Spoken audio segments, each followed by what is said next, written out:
Hello mga kalas! Isang masayang araw mga kalas. Balik barko na naman ako mga kalas. Kahapon kami dinala mga kalas dito sa barko. Galing hotel. Nag-hotel muna kami. Tapos kahapon kami hinatid dito sa barko. Ngayon, unang araw ko sa duty mga kalas. Dito sa barko. Kaya nag-ikot-ikot muna. Nag-ano muna kami mga kalas. Nag-familiarize. Tingin ng mga gamit. Mga motor. Kung saan yung pindutan. Para makabisado ko na. Kasi kung in kaso, alam ko na yung kung saan ako tatakbo. Kaya mga kalas, dito ako sa Prua. Duty ko ngayon. Tingin muna ako ng lubid. Check ng lubid kasi paangat kami ngayon kasi nagdiskarga ng ano mga kalas.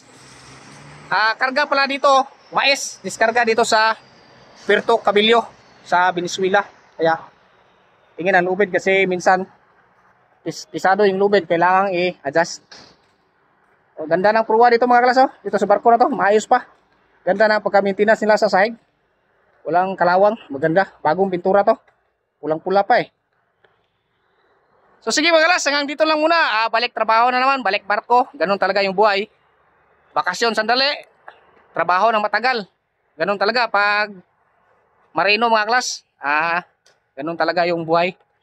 Kunting bakasyon lang sa lupa, tapos maraming panahon dito sa barko. Ganon talaga, walang magawa. Ganon talaga yung trabaho basta marino. So sige mga kalas, hanggang dito na lang muna. Maraming salamat. God bless all.